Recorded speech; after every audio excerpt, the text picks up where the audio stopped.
প্রিয় শিক্ষার্থী বন্ধুরা, তোমাদের জন্য নতুন একটি ক্লাস নিয়ে আসলাম আজকে আমি। তোমাদের যে বিষয়টি নিয়ে আজকে আমি এই ক্লাসটি করতেছি সেটা হচ্ছে মূলত নবম দশম শ্রেণী তোমাদের সপ্তম অধ্যায়ের তরঙ্গ শব্দ এই অধ্যায় থেকে, এবং এই প্রশ্নটি মূলত ময়মনসিংহ বোর্ড 2024 সালে এসেছিল। তো শিক্ষার্থী বন্ধুরা, আমরা মূলত এই প্রশ্নটি এখন সমাধান করব। যার আগে আমরা একটু উদ্দীপকটা পড়ে নিব এবং আমরা উদ্দীপকটি একটু লক্ষ্য করব। দেখো, উদ্দীপকে মূলত কি বলছে যে রাফিয়া 15 সেন্টিমিটার তরঙ্গ দৈর্ঘ্যের শব্দ উৎপন্ন করে 10 মিটার/সেকেন্ড বেগে প্রতিফলকের উল্টো দিকে দৌড়াতে শুরু করলো এবং 0.5 সেকেন্ড পরে প্রতিধ্বনি শুনতে পেল। বায়ুর তাপমাত্রা 30 ডিগ্রি সেলসিয়াস এবং 0 ডিগ্রি সেলসিয়াস তাপমাত্রায় শব্দের বেগ 330 মিটার/সেকেন্ড। তাহলে এই হচ্ছে মূলত উদ্দীপকটি, এবং গ নম্বরে যেটা বলছে সেটা হচ্ছে যে তরঙ্গটির কম্পাঙ্ক নির্ণয় করো। অর্থাৎ আমাদের এখানে নির্ণয় করতে হবে মূলত তরঙ্গটির কম্পাঙ্ক, অর্থাৎ আমাদের কম্পাঙ্ক বাইর করতে হবে, সেটা হচ্ছে তরঙ্গটির। আচ্ছা, তোমরা যেহেতু এই অধ্যায়গুলো করছো আগেই, তাহলে তোমরা এই সূত্রটি অবশ্যই জানো যে ভি ইকুয়াল হচ্ছে এফ ল্যামডা।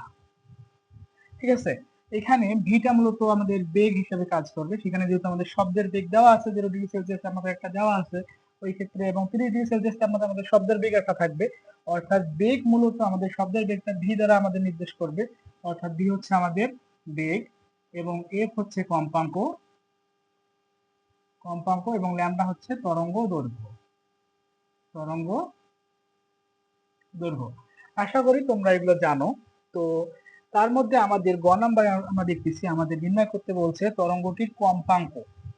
তার মানে আমাদের তরঙ্গটির কম্পাঙ্ক নির্ণয় করতে হবে।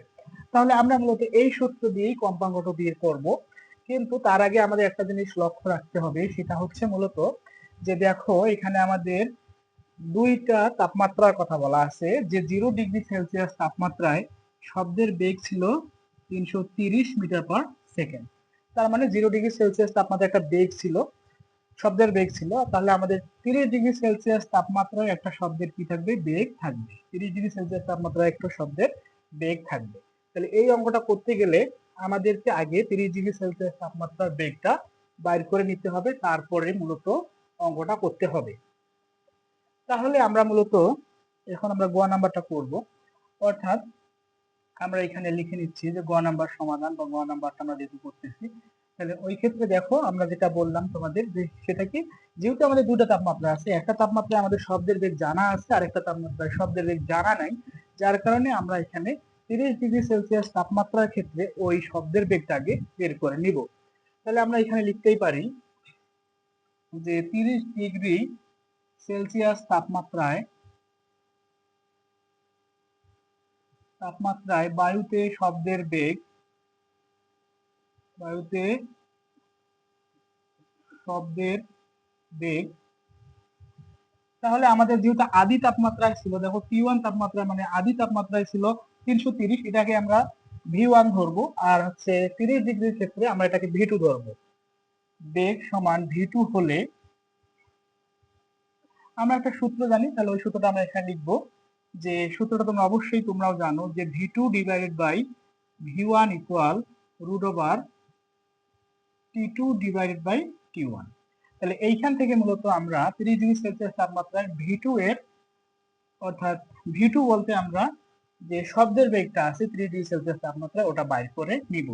যার কারণে দেখো এটাকে মূলত আমরা এইভাবে লিখতে পারবো যে, বা তাহলে আমরা মূলত V2 বাইর করব, তার সঙ্গে দেখো আমাদের V1টা ভাগাকারে আছে, তাহলে ওটাকে আমরা ওইদিকে নিয়ে যাবো। তাহলে ওটা আমাদের ওইদিকে গেলে গুণ হয়ে যাবে, তাহলে হচ্ছে V1 রুট পাবো আমরা T2 ডিভাইডেড বাই পাচ্ছি T1। ঠিক আছে, এইরকম পাচ্ছি। তাহলে এরকম যখন আমরা পাইলাম, এখন মূলত দেখো আমাদের মানগুলো লাগবে, অর্থাৎ T1 T2 এবং V1 এর মানগুলো লাগবে। যার কারণে আমরা মানগুলো এখানে নিয়ে আসবো, যে এখানে এখানে দেখো দেখি আমাদের V1টা হচ্ছে মূলত 0 ডিগ্রি সেলসিয়াস তাপমাত্রায় শব্দের বেগ। তাহলে আমরা এটা এখানে লিখতে পারবো এইভাবে যে 0 ডিগ্রি সেলসিয়াস তাপমাত্রায় শব্দের বেগ, 0 ডিগ্রি সেলসিয়াস তাপমাত্রায় শব্দের বেগ, শব্দের বেগ 0 ডিগ্রি ক্ষেত্রটা V1 ধরবো, ওই বেগটাকে V1 ধরতে পারি আমরা। V1 ইকুয়াল হবে আমাদের, দেখো মান একটা দেওয়া আছে, সেটা হচ্ছে 330 metre per second. 330 metre per second, এটা ঠিক আছে। এরপরে আমাদের যেটা হচ্ছে আমাদের V2 তো বাইর করতে হবে। তাহলে দেখো আমাদের যে এখানে তাপমাত্রা ছিল, অর্থাৎ বায়ুতে যে তাপমাত্রা ছিল 0 ডিগ্রি সেলসিয়াস, ওটাকে আমরা আদি তাপমাত্রা T1 ধরে নিতে পারবো। তাহলে এখানে আমরা লিখে নিতে পারি যে বায়ুতে আদি তাপমাত্রা, তাহলে এটাকে আমরা ধরবো T1 ইকুয়াল হচ্ছে 0 ডিগ্রি সেলসিয়াস। তো শিক্ষার্থী বন্ধুরা, তোমরা তো জানো যে 0 ডিগ্রি সেলসিয়াসকে আমরা মূলত তাপমাত্রাকে মূলত আমরা কেলভিন এককে সবসময় রাখি। তাহলে দেখো 0 ডিগ্রির সাথে যদি 273 আমরা যোগ করে নেই, তাহলে আমাদের কেলভিন এককে পরিণত হয়ে যাবে ওটা।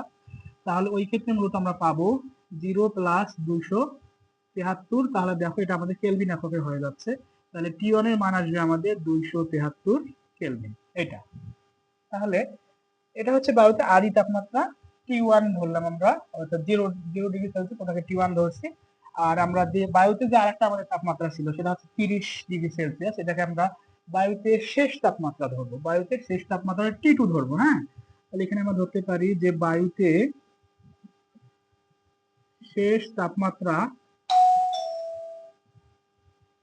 তাপমাত্রা T2 ইকুয়াল হবে মূলত, দেখো এখানে কত, 30 ডিগ্রি সেলসিয়াস। তাহলে হচ্ছে 30 ডিগ্রি সেলসিয়াস, তাহলে এটাকে আমরা সমান দিয়ে লিখে নেব। তাহলে হচ্ছে 30 ডিগ্রি সেলসিয়াসকে আমরা কেলভিনে প্রকাশ করব। তাহলে দেখো 30 প্লাস হচ্ছে 273, তাহলে এটাকে আমরা লিখতে পারবো, কেলভিনে কনভার্ট করতে পারবো। তাহলে হয়ে যাবে আমাদের, আমরা 273 এর সঙ্গে 30 যোগ করলে মূলত পাবো 303 কেলভিন, এটা পাইলাম। এখন দেখো আমাদের অঙ্কে যেহেতু কম্পাঙ্ক বাইর করতে বলতেছে, এবং কম্পাঙ্ক বাইর করতে গেলে আমি তোমাদের দেখাইছিলাম যে ভি ইকুয়াল এফ ল্যামডা, তার মানে আমাদের তরঙ্গ দৈর্ঘ্যটাও লাগবে, আমাদের মূলত তরঙ্গ দৈর্ঘ্যটাও লাগবে। আর উদ্দীপকে আমাদের প্রথমেই কিন্তু তরঙ্গ দৈর্ঘ্য দেখো দেওয়া আছে একটা, এটা হচ্ছে কত, 15 সেন্টিমিটার। তাহলে এটাকে আমরা লিখে নিতে পারি এখানে যে তরঙ্গ দৈর্ঘ্যটা হচ্ছে আমাদের কত, 15 সেন্টিমিটার। তাহলে সেন্টিমিটার একক আমরা মিটার করতে গেলে কি করি বলো দেখি, মূলত আমাদের কি করতে হবে, এখানে 100 দ্বারা ভাগ করতে হবে। 100 দ্বারা যদি আমরা 15কে ভাগ করি তাহলে পাবো 0.15 মিটার। তাহলে আমরা এরকম পাচ্ছি। আর আমাদের অঙ্কে বাইর করতে বলতেছে মূলত কম্পাঙ্ক, তাহলে কম্পাঙ্ক এগুলো আমরা হট দিব। তাহলে এখানে আমরা লিখি যে কম্পাঙ্ক, তাহলে কম্পাঙ্কের ইংলিশ কিন্তু হচ্ছে ফ্রিকোয়েন্সি, যা এখানে আমরা ওটাকে ছোট হাতের এফ দ্বারা প্রকাশ করি, যে এফ ইকুয়াল হচ্ছে আমাদের হট, এটা হলো। হ্যাঁ, এখন দেখো মূলত আমরা যে সূত্রটা নিয়ে আসছিলাম, অর্থাৎ যে সূত্রটা আমরা জানছিলাম, ওই ক্ষেত্রে আমাদের এই সূত্রে দেখো সবগুলো যদি আমরা মান বসাই দেই, তাহলে আমরা 30 ডিগ্রি সেলসিয়াস তাপমাত্রায় বায়ুতে শব্দের বেগটা পেয়ে যাচ্ছি, সেটা হচ্ছে V2 এর মানটা পেয়ে যাব। তারপরে আমরা ভি ইকুয়াল এফ ল্যামডা যেটা বলছিলাম ওই সূত্রে বসাবো, ঠিক আছে। তাহলে আমরা আগে V2 এর মানটা এখানে বের করে নিব। তাহলে এটাকে আমরা বা লিখতে পারি যে V2 ইকুয়াল, তাহলে দেখো V1 এর মান হচ্ছে মূলত আমাদের 330, তাহলে আমরা এটাকে করব যে 330, তারপরে রুট আছে আমাদের T2 এর মান হচ্ছে, দেখো T2 এর মান আমরা পাইছি 303, তাহলে এখানে আমরা লিখে নেব 303 ডিভাইডেড বাই হচ্ছে T1 এর মান আমরা পাইছি, সেটা হচ্ছে 273, অর্থাৎ যেটা আমাদের উদ্দীপকে 0 ডিগ্রি ছিল আমরা কেলভিন করে নিছিলাম, তাহলে হচ্ছে 273। তাহলে দেখো এটাকে যদি আমরা ক্যালকুলেটরে করে নেই, তাহলে আমাদের একটা নির্দিষ্ট V2 এর মান আসবে, অতএব আমরা V2 করে একটা মান পেয়ে যাব। যাই হোক, আমরা একটু ক্যালকুলেটর ইউজ করব, এখানে আমরা ক্যালকুলেটর ইউজ করে নিব। তাহলে ক্যালকুলেটর যদি আমরা ইউজ করতে যাই, তাহলে দেখো মূলত হচ্ছে আমাদের 330, তার সঙ্গে আমরা রুট করব, তাহলে রুট চিহ্ন দিব, তারপর ব্র্যাকেট ক্লোজ করব, তাহলে হচ্ছে 303, ব্র্যাকেট দিয়ে নিচ্ছি, 303 ভাগ হচ্ছে 273, তাহলে এটা একটা মান আসবে আমাদের, সেটা হচ্ছে 347 পয়েন্ট আসছে 65 এবং 9, 659, আরো অনেকগুলো আছে। তাহলে আমরা তো জানি যে আমাদের দশমিকের পরে মূলত যদি 0.5 অতিক্রম করে, ওটাকে মূলত আমরা এক আগায় লিখতে পারি। তাহলে এটাকে আমরা এভাবে লিখতে পারবো যে আমাদের মানটা আসছে মান আসছে 347.66 হবে এটা। তাহলে হচ্ছে 347 পয়েন্ট মান পাচ্ছি আমরা কত 66, আর ওকে 0.5 ছিল এবং 9 ছিল, যার কারণে আমরা এক আগায় নিছি এখানে। তাহলে বেগের একক হচ্ছে আমাদের মিটার পার সেকেন্ড, এরকম আসলো। ঠিক আছে, এখন দেখো আমরা ভি2 মানও পেয়ে গেছি। তাহলে ওই ক্ষেত্রে মূলত আমাদের যেহেতু কম্পাঙ্ক বাইর করতে বলছে এবং কম্পাঙ্ক আমরা বাইর করব, যার কারণে এখানে আমরা জানি সূত্র দিয়ে আমরা লিখবো। ঠিক আছে, যে আমরা জানছিলাম দেখো যে ভি ইকুয়াল ছিল আমাদের এফ ল্যামডা, কিন্তু আমরা যেহেতু এখানে ভি2 এর ক্ষেত্রে করতেছি, যার কারণে আমরা এখানে ভি2 দ্বারা প্রকাশ করব যে ভি2 ইকুয়াল হচ্ছে আমাদের এফ ল্যামডা। ঠিক আছে, ওই সূত্রটাই শুধু আমাদের এখানে কোনটা আমরা ব্যবহার করতেছি, কোন বেগটা ব্যবহার করতেছি, ওই কারণ ভি2 যেহেতু ব্যবহার করতেছি, যার কারণে আমরা এখানে ভি2 দিয়ে দেব যে ভি2 ইকুয়াল হচ্ছে আমাদের কত এফ ল্যামডা। ঠিক আছে, এরকম হচ্ছে। তাহলে আমরা মূলত ল্যামডার মান বের করব। তাহলে আমাদের এই ডান পক্ষের রাশি থেকে আমরা বাম পক্ষে নিয়ে আসবো, বাম পক্ষ থেকে ডান পক্ষে নিয়ে যাবো আমাদের সুবিধার জন্য। তাহলে ওই ক্ষেত্রে দেখো আমরা এফ ল্যামডা ইকুয়াল পাবো ভি2, এরকম পাচ্ছি। হ্যাঁ, এরপরে মূলত দেখো আমাদের মূলত এফ এর মানটা আমরা বাইর করবো। হ্যাঁ, এফ এর মানটা যদি আমরা বাইর করতে যাই, তাহলে মূলত দেখো এফ এর সঙ্গে আমাদের ল্যামডাটা গুণ আকারে আছে, তাহলে এটাকে যদি আমরা ওইদিকে নিয়ে যাই তাহলে ওটা ভাগ হয়ে যায়। তাহলে দেখো বা এফ ইকুয়াল পাবো আমরা ভি2 ডিভাইডেড বাই হচ্ছে কত ভি2 ডিভাইডেড বাই পাবো lambda, V two divide by lambda. তাহলে এই জায়গায় দেখো আমাদের ভি2 এর মান আছে এবং ল্যামডার মান তো আমাদের উদ্দীপকে দেওয়া ছিল। তাহলে আমরা এখানে মানগুলো এখন বসাইতে পারবো যে বা এফ ইকুয়াল আমাদের ভি2 এর মান হচ্ছে 347.66 ভাগ হচ্ছে আমাদের ল্যামডার মান, দেখো ল্যামডার মান হচ্ছে 0.15, 0.15। তাহলে ওই ক্ষেত্রে মূলত আমাদের ক্যালকুলেটরে করলে এই মানটা আমরা নিয়ে আসতে পারবো যে এফ ইকুয়াল, তাহলে আমরা আবারও ক্যালকুলেটরে ফিরে যাব। তাহলে ক্যালকুলেটরে যদি আমরা করি যে 347.66 বা 66 ডিভাইডেড হচ্ছে আমাদের 0.15, তাহলে এই ক্ষেত্রে মান আসতেছে আমাদের, যে মানটা আসতেছে সেটা হচ্ছে 231। আচ্ছা আমরা এটা লিখে নেই যে 2317.73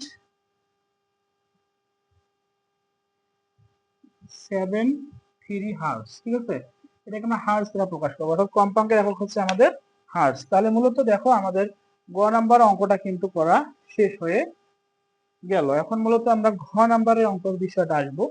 আশা করি তোমরা গ নাম্বার অঙ্কটা অবশ্যই বুঝতে পেরেছো। এখন মূলত আমরা ঘ নাম্বার অঙ্কটায় আসবো। ঠিক আছে, তাহলে দেখো ঘ নাম্বার অঙ্কটায় মূলত আমাদের যেটা বলছে যে রাফিয়া যদি একই বেগে প্রতিফলকের দিকে দৌড়ায় তাহলে সে প্রতিধ্বনি শুনতে পারবে কি, গাণিতিকভাবে বিশ্লেষণ করো। তাহলে এই অঙ্কটা মূলত আমরা এখন করব। তার আগে আমাদের একটু বোর্ডটা পরিষ্কার করে নিতে হবে। অবশ্যই তোমরা আমাদের এই ক্লাসটি যারা দেখতেছো তারা অঙ্কটি বুঝতেছো অবশ্যই। তাহলে আমি এখন এই বোর্ডটা একটু পরিষ্কার করে নিচ্ছি, অর্থাৎ এগুলো মুছে দিচ্ছি, তারপরে আমরা ঘ নাম্বার অঙ্কটা করব এবং আশা করি তোমরা এগুলো খাতায় তুলে নিয়েছো।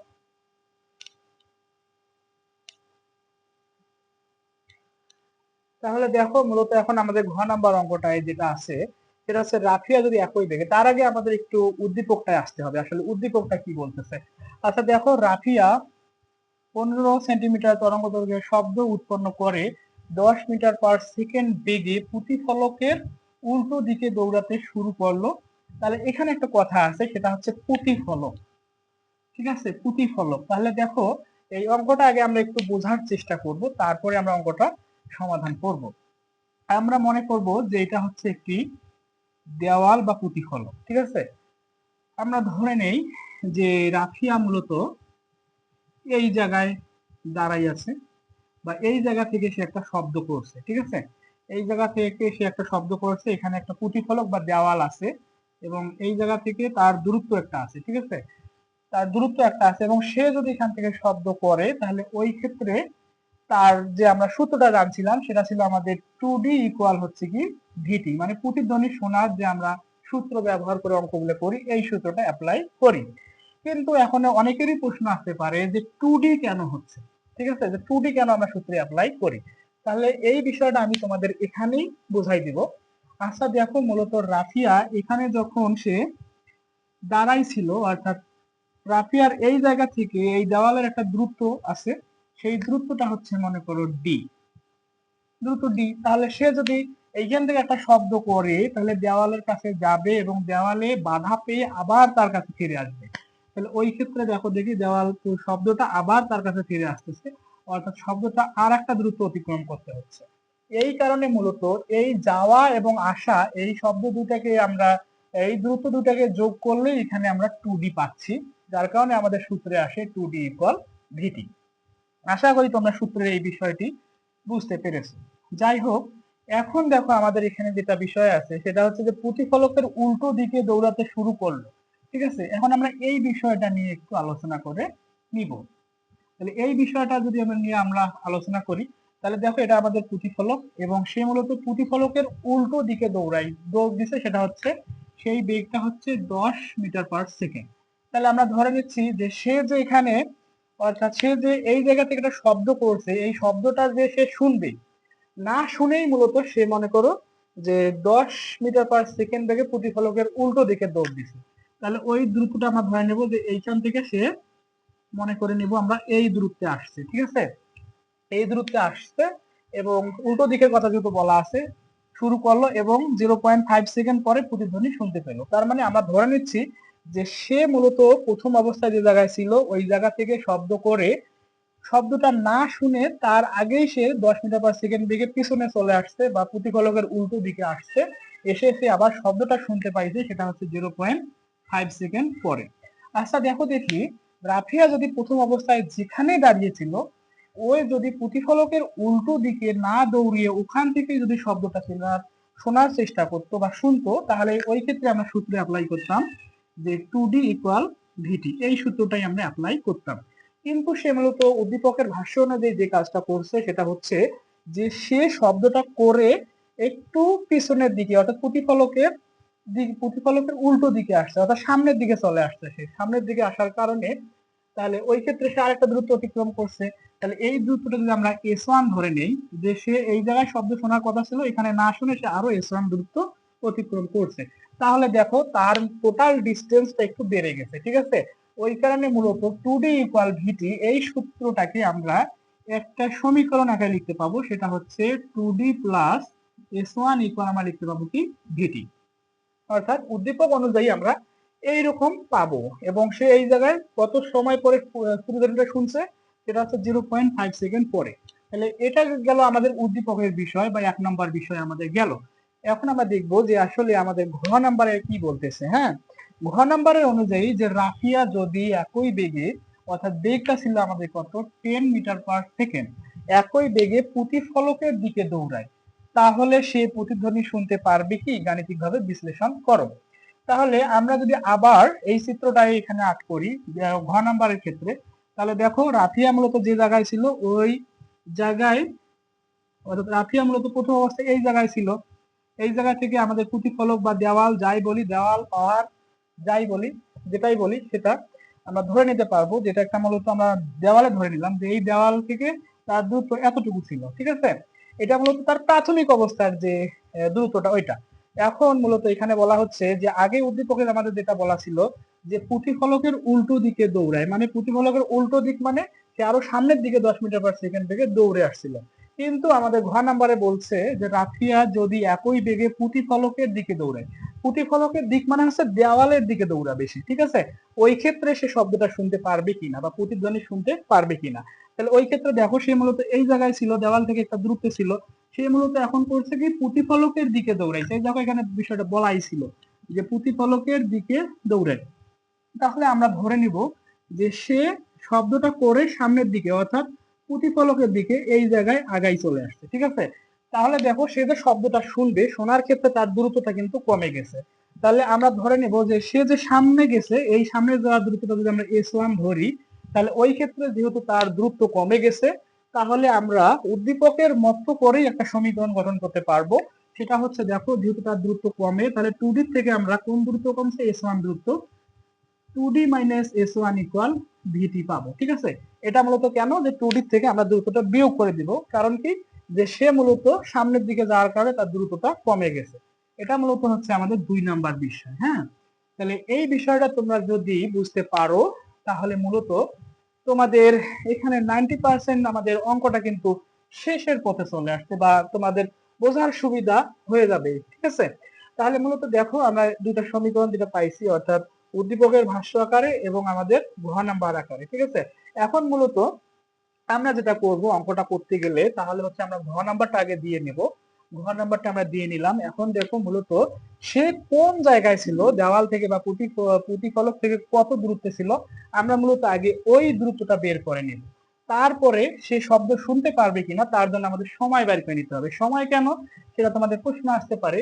এবং তোমরা জানো যে আমাদের শব্দানুভূতি মূলত 0.1 সেকেন্ড।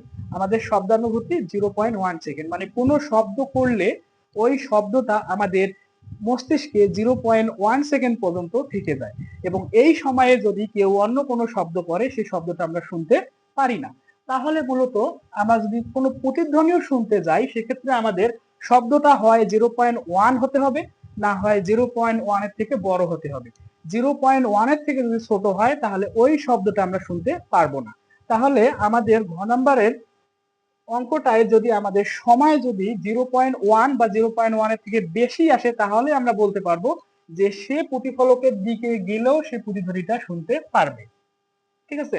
ওই ক্ষেত্রে মূলত আমরা ঘ নাম্বার অঙ্কটা যেভাবে করতে পারবো সেটা আমরা এখানে লিখে নেব যে প্রথম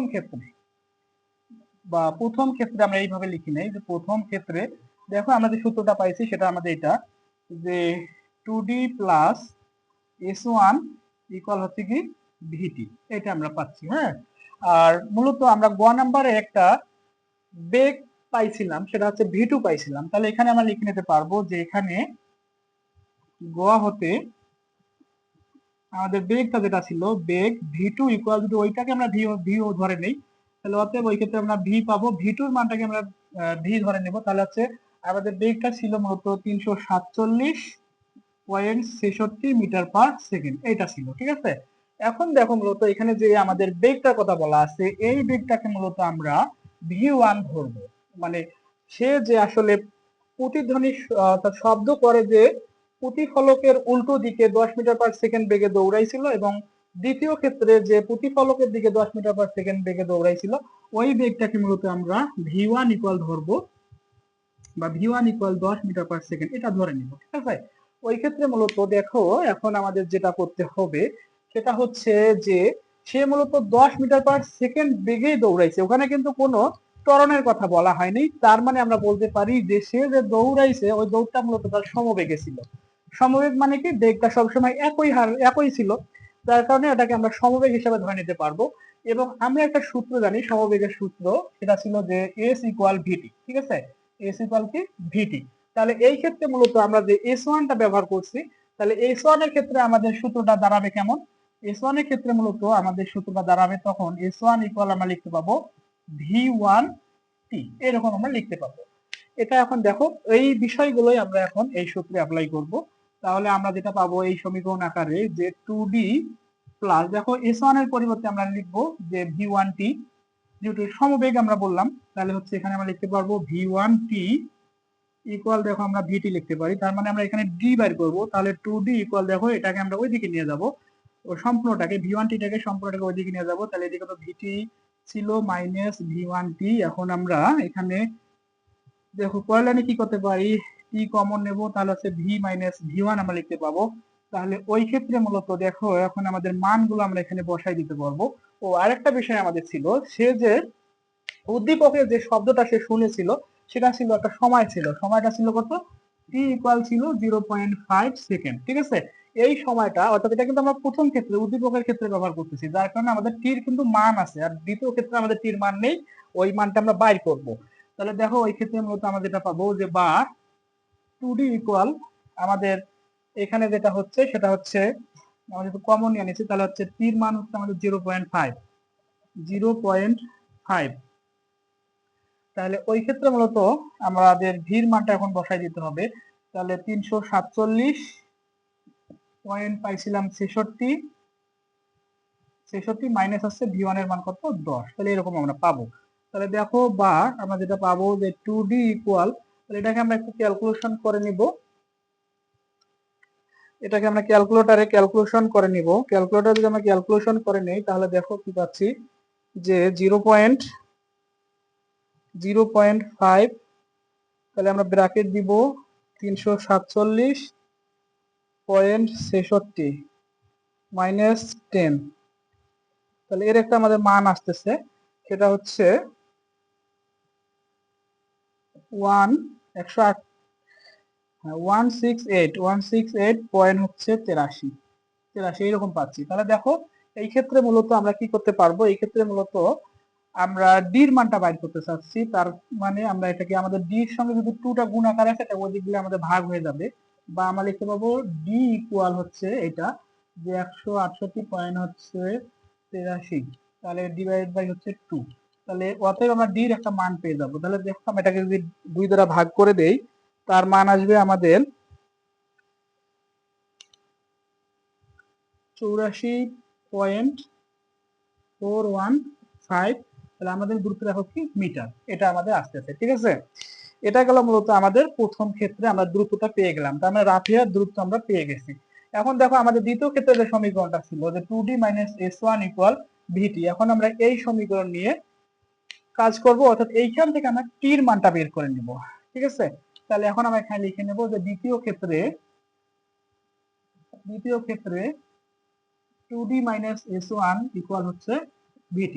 তাহলে দেখো আমরা আবার আগের মতো করে করতে পারি, বা 2d - s1 মানে হচ্ছে v1t ইকুয়াল লিখতে পাবো vt।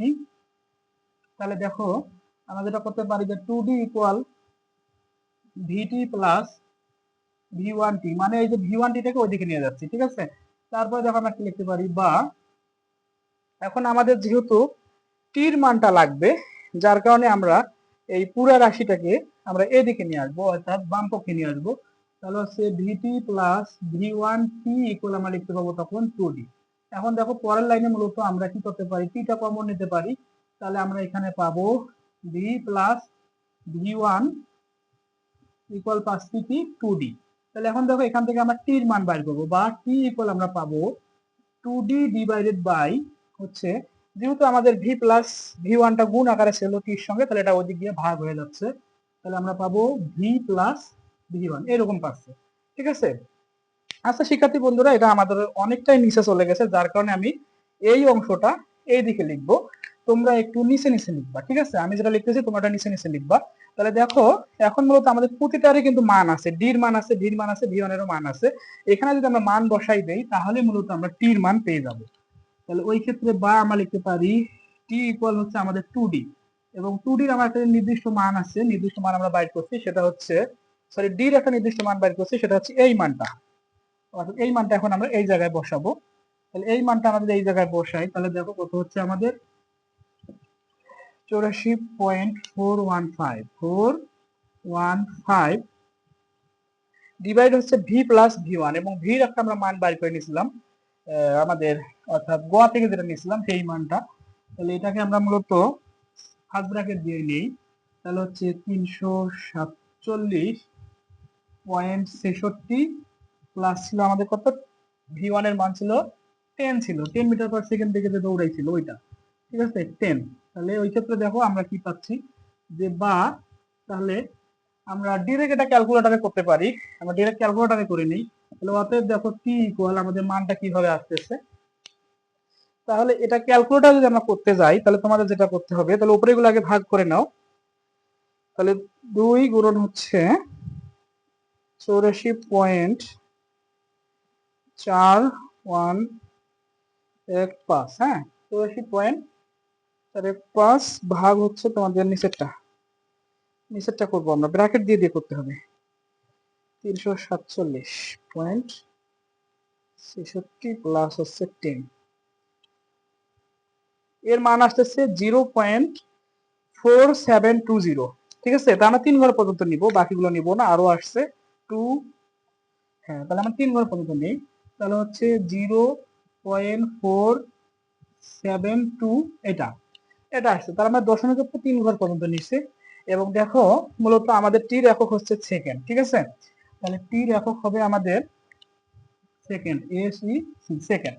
তাহলে আমরা দেখো তার অর্থাৎ দ্বিতীয় ক্ষেত্রে রাফিয়া যে প্রতিফলকের দিকে দৌড়াইছিল তার দ্বিতীয় ক্ষেত্রে মূলত আমরা টির মান পেয়ে গেছি। টির মান মনে হচ্ছে যে তার শব্দ সে শুনতে পারবে কিনা, ওইটা আমরা পেয়ে গেছি। এবং আমরা তো জানি আমাদের শব্দানুভূতির যে কালটা ছিল, সময়টা ছিল, সেটা হচ্ছে 0.1 সেকেন্ড। তাহলে আমরা দেখতেছি 0.1 সেকেন্ডের থেকে আমাদের এই মানটা বড় আসতেছে, ঠিক আছে। তাহলে ওই ক্ষেত্রে মূলত আমরা এটা এইভাবে লিখতে পারবো যে 0.472, তাহলে বড় চিহ্ন দিব, আমাদের হবে 0.1 এর থেকে বড় হচ্ছে, ঠিক আছে। তার মানে আমরা তো আগেই বলে নিছিলাম যে 0.1 যদি হয় বা 0.1 এর থেকে যদি সময়টা যদি বেশি হয়, তাহলেই আমরা বলতে পারবো যে রাফিয়া যদি প্রতিফলকের দিকে দৌড়ায় তাহলে সে প্রতিধ্বনি শুনতে পারবে, ঠিক আছে। তাহলে আমরা এখানে লিখে নিতে পারবো যে সময় 0.472 হওয়ায়, অর্থাৎ 0.1 সেকেন্ডের থেকে বড় হয়। তাহলে এখানে আমরা লিখে নেই যে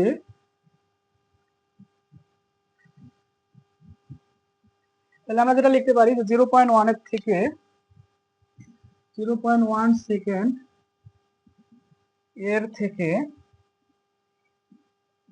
0.472 সেকেন্ড বড় হওয়ায় রাফিয়া প্রতিফলকের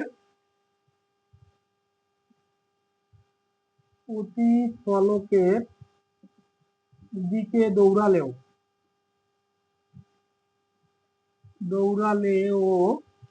শব্দ শুনতে পারবে। শব্দ তো না, প্রতিধ্বনি, হ্যাঁ, প্রতিধ্বনি শুনতে পারবে, প্রতিধ্বনি শুনতে পারবে। তো ভিউয়ার্স, এই ছিল আমাদের আজকের ক্লাস। আশা করি তোমাদের ক্লাসটি ভালো লেগেছে এবং তোমরা এখনো যারা আমাদের এই চ্যানেলটি সাবস্ক্রাইব করোনি, সাবস্ক্রাইব করে আমাদের সঙ্গেই থাকবে এবং আমাদের পরবর্তী ক্লাসগুলো তোমরা কন্টিনিউ করবে, এই আশা ব্যক্ত করে আজকের মতো এখানেই শেষ করতেছি। দেখা হবে অন্য একটি ক্লাসে। সে পর্যন্ত ভালো থেকো, সুস্থ থাকো। ধন্যবাদ সকলকে।